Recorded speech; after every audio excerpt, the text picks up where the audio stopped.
Bem, estamos começando mais um Papo Aberto, hoje aqui com a presença do JH Santos. Explica por que JH Santos, vamos começar Primeiro, por aí. obrigado pelo convite. JH Santos era a empresa, né, oriunda do meu avô, da minha família paterna, J de José, H de Honorato Santos. Eu sou José Honorato dos Santos Neto. Pois então, esse aqui é o Zeca Honorato, famoso Zeca Honorato, Obrigado. né? O homem que é especialista no marketing político, talvez um dos principais nomes do sul do país aí, nessa área do marketing político. Como é que estamos para esse ano? Trabalhando bastante, um cenário bem atípico, né? Eu acho que existe um grau de desinteresse muito grande do eleitor e talvez motivado pela os últimos acontecimentos da política, a polarização chegando no momento de última volta do ponteiro, que a gente está dizendo ainda pode acontecer esse ano, mas certamente é a última vez, né?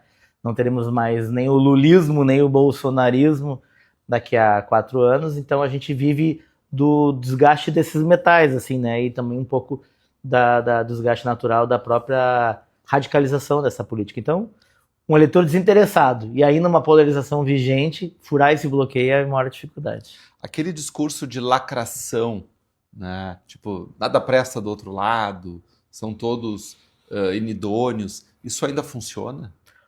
Por uma bolha radical, sim, né? Tu ainda tem... Eu não gosto... Tem pessoas que põem isso em percentuais, né? 30%, não sei o que. Não. Mas existe um percentual pequeno de radicais que são alimentados por esse tipo de ódio, se alimentam dessa granalização, né? Então funciona. Como a gente não tem um público e um eleitor muito educado, por conta do Brasil, muito de um nível intelectual mais alto, a média é muito baixa, a rede social deu voz para todo mundo, sem nenhum filtro, tu acaba tendo um público, sim, que ecoa esse tipo de coisa, porque gosta mesmo do circo pegando fogo, né?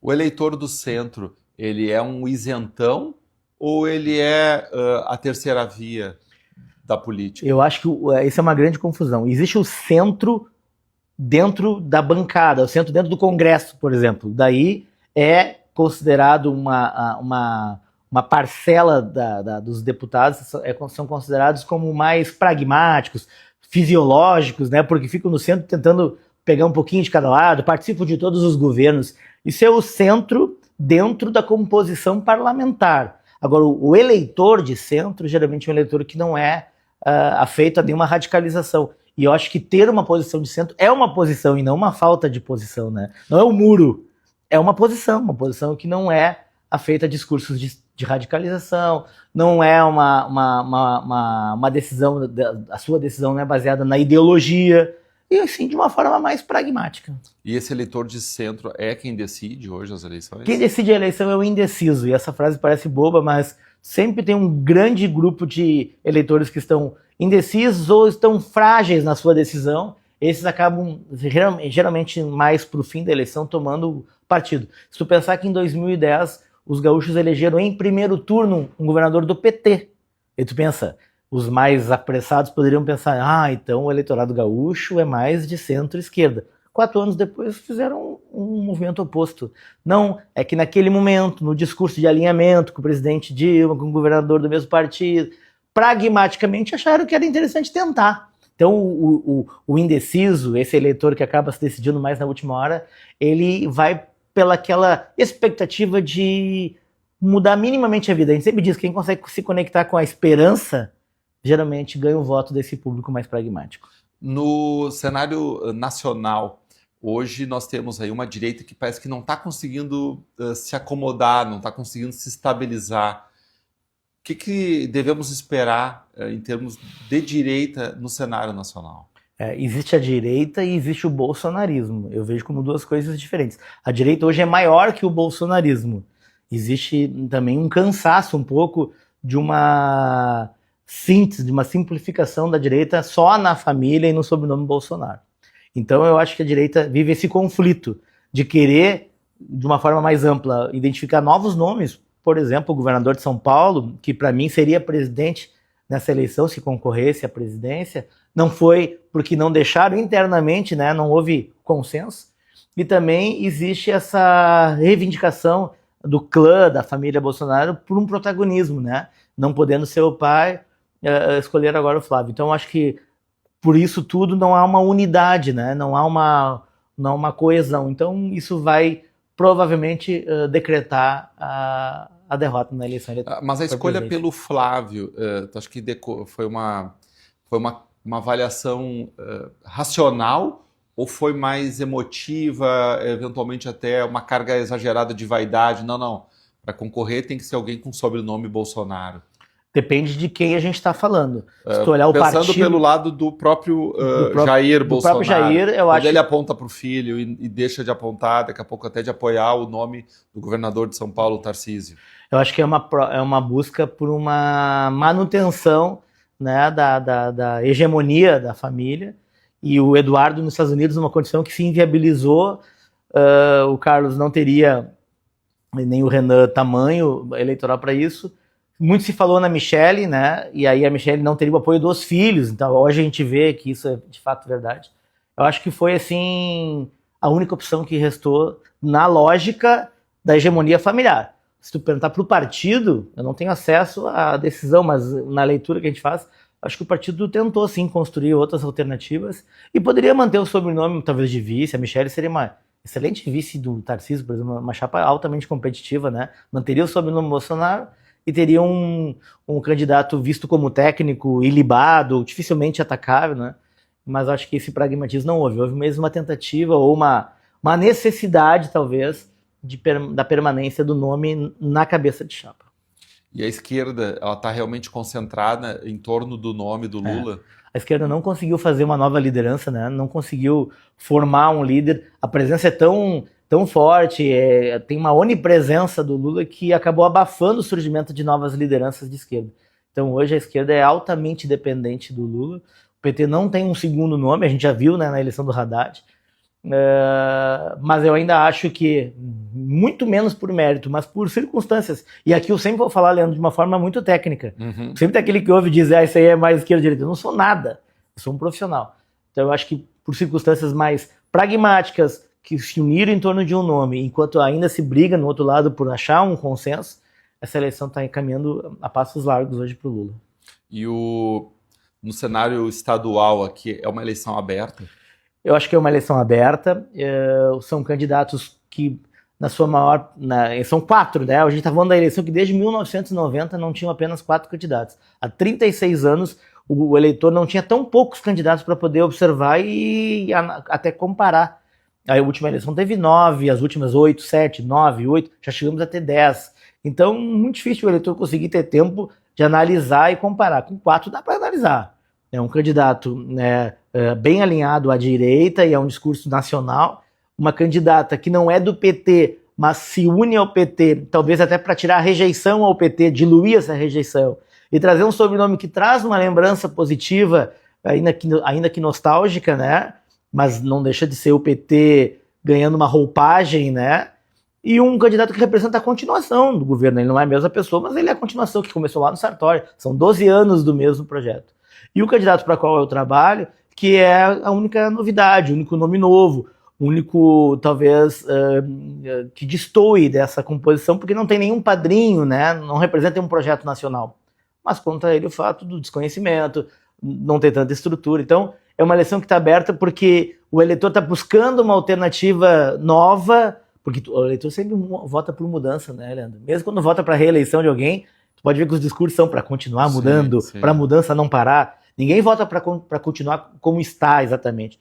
Então, acho que o eleitor ainda está olhando para os lados, mas o desinteresse é grande e a Copa do Mundo também tira um pouco dessa atenção. Então, a gente vai ter uma eleição aberta que se decide e mais aqui no final. uma observação. Até que ponto a Copa do Mundo prejudica a apuração, o entendimento, a compreensão, o interesse do eleitor pelas campanhas, tanto em nível estadual quanto federal?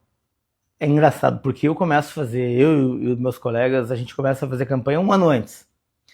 E a gente já está dentro de um ciclo de trabalho que a gente acha parece que para todo mundo é exato. assim. E aí foi sempre assim, eu estou nisso há quase 30 anos. E aí a gente vai fazer uma pesquisa qualitativa, vai ouvir o eleitor, para ele só começa a eleição quando começa o horário eleitoral.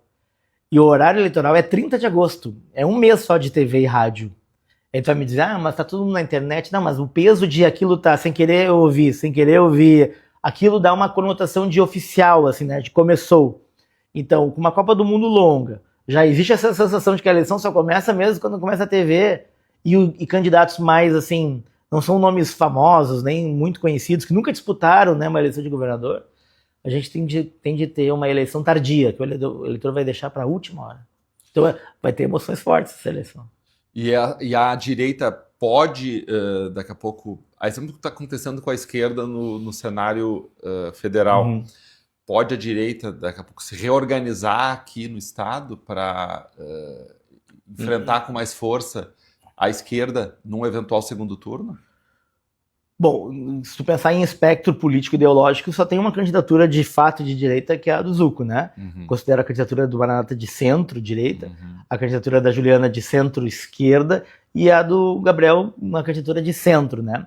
Então eu acho que a candidatura do Zucco no primeiro turno, ela fica sozinha nesse espectro mais à direita, e a candidatura da Juliana sozinha no espectro mais... Mas no segundo turno, sempre quando for um candidato de centro, seja centro-esquerda, centro-direita ou centro-centro, contra um extremo, a tendência de vitória é sempre do centro, porque agrupa todas as outras forças. Então até se diz, né, se tu é de direita ou de esquerda, torce para não ir com um candidato de centro para o segundo turno, porque é outra eleição. Então eu acho que o eleitor gaúcho é um eleitor que desde 1982 não elege um governador de direita, Jair Soares foi o último, né? É um estado que tem uma região metropolitana muito diluída e até algumas cidades com bastante um perfil de centro-esquerda bem, como Porto Alegre mesmo, tradicionalmente. Então, acho que essa direita ela tem que dialogar mais com o centro, né, se tornar mais centro-direita do que direita para conquistar o Piratini. E qual é o perfil predominante do eleitor gaúcho? Em termos de comportamento? Em termos assim, de definição de critérios para definir o seu candidato. Leandro, o Estado tem 3 situações que somadas são muito graves. A gente está com medo de um novo El Niño, e a gente está vendo as ameaças e as notícias e as atualizações desses cenários cada dia mais graves. Isso pode traduzir isso para um mundo da mudança climática, do que está acontecendo na Europa, né? Espanha, Alemanha, França, todos vivendo momentos assim de grave, de 40 graus. Grave, né? O premier de Portugal foi à TV dizer que estamos vivendo um momento histórico de sobrevivência pelo calor extremo. Então, é um povo que está com medo de passar pelo que passou, um povo que está endividado. Nós estamos falando de mais de 80% dos gaúchos endividados, os agricultores tirando a vida, mais de 50 já tiraram a vida só esse ano. E os nossos jovens estão indo embora. São 50 mil jovens indo embora todos os anos. E daí a gente teve um debate que se levantou isso, daí o atual vice-governador... Mas eles vão embora para outros estados ou para outros países? 70% deles Santa Catarina e o resto se dilui, inclusive para outros países. Aí o atual vice-governador disse, não, mas existe uma migração de todos os estados. Sim, mas geralmente pessoas mais velhas que escolhem de repente onde se aposentar. Nós estamos perdendo um cara de 18 a 30 anos. Sim. A força da mão de obra, né? Está em plena idade produtiva. E se o teu... o telespectador aqui, a audiência não acreditar, pergunte para um familiar que mora no interior e pergunta onde estão os jovens deles, eles não estão no Rio Grande do Sul.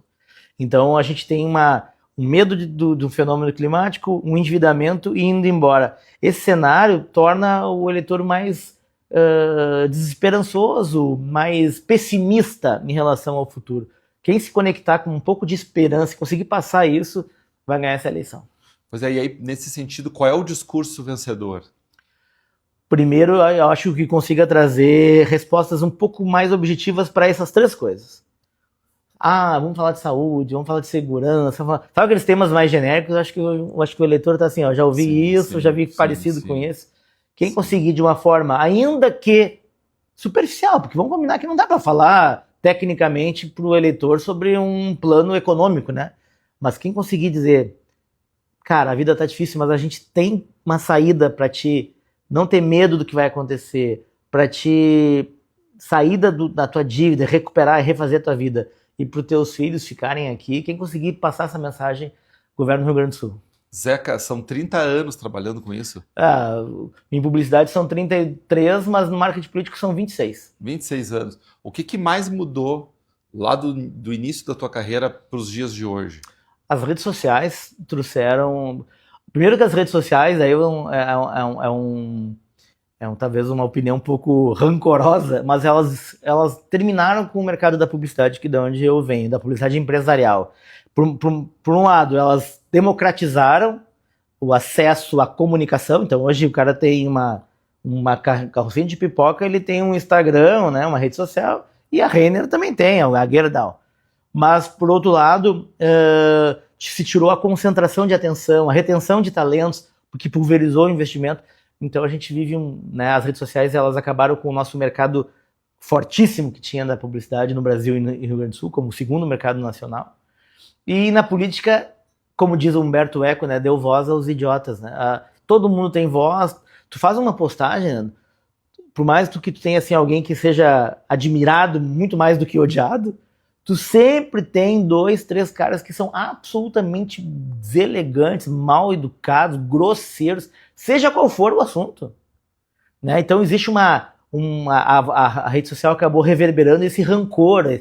Sabe aquele cara que antes da rede social era só aquele cara esquisito, assim, que ficava talvez preso ao seu mundinho, né, reclamando? Todo mundo tem um vizinho que a bola caiu no vizinho, o cara diz, o cara vai furar a bola. Sim. Que esse é o chato, tenho medo de ir lá. Me lembro da gente com medo de ir no vizinho buscar a bola. Esse cara tá na internet hoje. E ele vai ali e ele drena toda a raiva, toda a angústia. E aí ele encontra o eco na outra, dele. Que também era assim. Sim. Antes eles não se encontravam, agora eles se encontram pelo algoritmo. Sim. E aí lá eles ficam se chocando. Então o maior desafio é falar de coisas importantes no meio de gente muito rancorosa. E para concluir, a gente já falou do cenário federal, mas a esquerda é uma incógnita, porque tu disseste muito bem, não construíram um segundo nome para suceder o Lula. Não.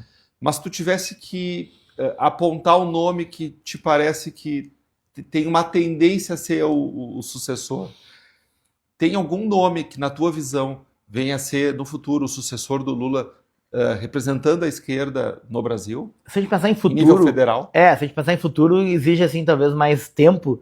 Eu gosto muito no sentido, vejo potencial na Tabata do Amaral, né? No próprio namorado dela, o João Campos, são jovens que têm uma repercussão, mas ainda assim, tu vê, são muito abaixo de um tamanho do Lula. O Alckmin, que é um novato, porque acabou migrando para a centro-esquerda e virando vice-presidente, seria um nome assim que poderia ser um presidente no lugar do Lula, que eu acho que a esquerda raiz torceria o nariz, mas teria um mercado de centro.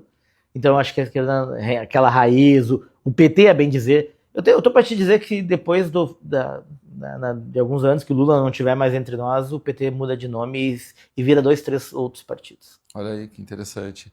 Zeca, muito obrigado pela entrevista. Imagina, venha sempre aqui. O Zeca é o pai do Malta Talks. Né? Nós temos pai e mãe aqui. Temos a mãe do Papo Aberto, né, que é a Camila Marques, e temos o Malta Talks lá atrás, que começou, e inclusive vamos ter uma edição especial aí nos próximos dias, que foi uma ideia do Zeca Honorato aí. A ideia é tu poder falar, Leandro, nas tuas conexões, no teu amplo espectro de relações, poder também ouvir e falar com pessoas que te tragam alguma coisa nova. Mas com certeza, isso aí humaniza muito o nosso perfil e ao mesmo tempo oxigena até a nossa atividade profissional aqui. Tenho certeza. Maravilha, muito obrigado mais uma vez. Eu agradeço. E vocês não deixem de curtir e até a próxima.